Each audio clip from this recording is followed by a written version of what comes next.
Une camarade me dit « Demande l'aide à la création de la DRAC Île-de-France. » Il faut faire un projet.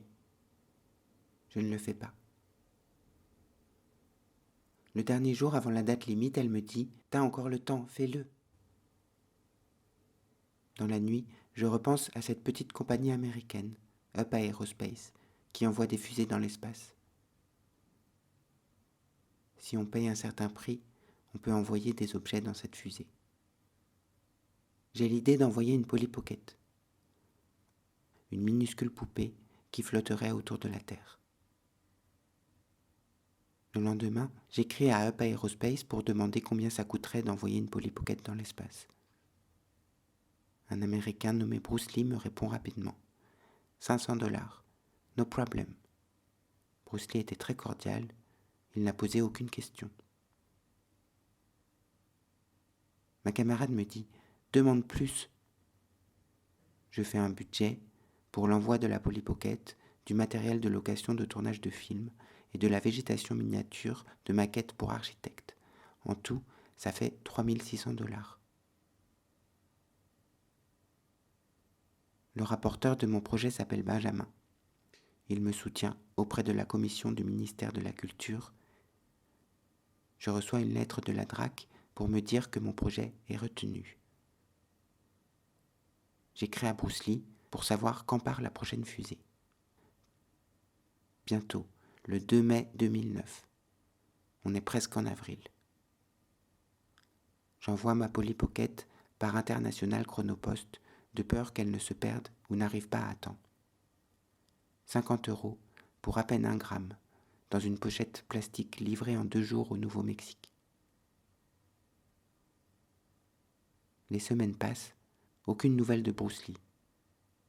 On dirait que ma poupée s'est perdue. J'écris pour savoir si elle est bien arrivée. Sure, no problem. J'ai eu peur pour rien. Bruce Lee m'invite au Nouveau-Mexique pour assister au décollage de la fusée. Avec 3600 €, j'ai les moyens. Je propose à Simon, qui vit à Stockholm et que j'ai rencontré une seule fois dans ma vie, d'être mon chauffeur pendant 10 jours, tout frais payé, avion, hôtel, tout. Ça lui a bien plu. J'ai pris les billets.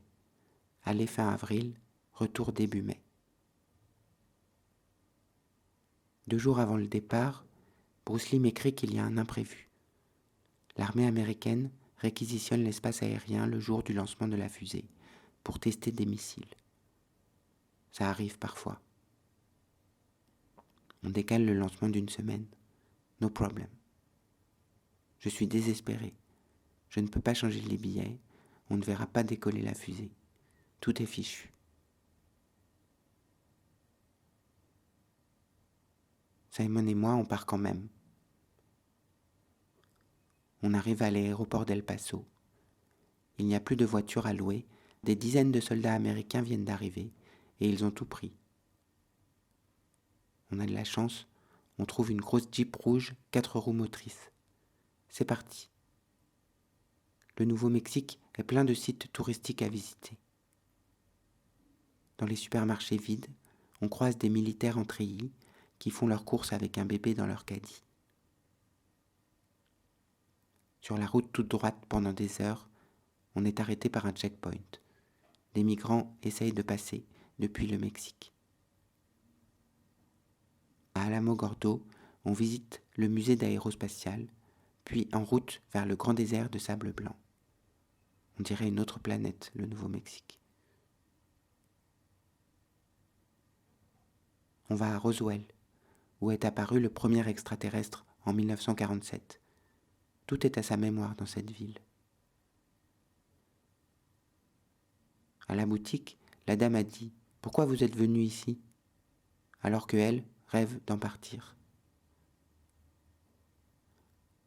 On n'est pas allé jusqu'au lieu où l'extraterrestre a été découvert, car c'est à quelque chose comme 47 miles de la ville même de Roswell.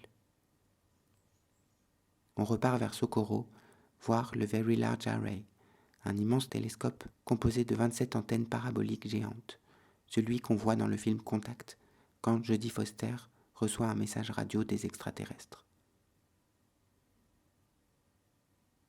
Le 1er mai, on descend jusqu'à la ville de Truth or Consequences. Le 2 mai, on roule jusqu'au spatioport.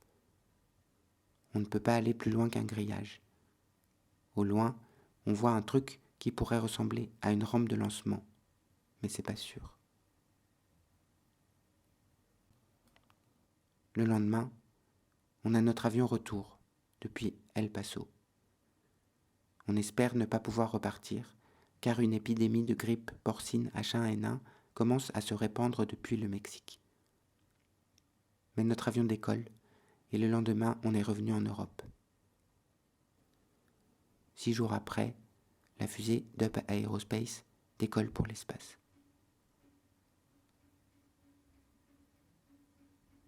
Le lendemain, je reçois un message de Bruce Lee. Il y a eu un problème. Le moteur de la fusée s'est arrêté brusquement à 15 km d'altitude. La fusée est retombée dans le désert.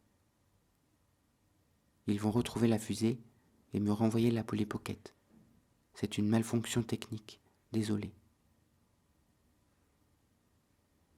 2 semaines plus tard, Bruce Lee m'écrit pour me dire qu'ils ont retrouvé la fusée.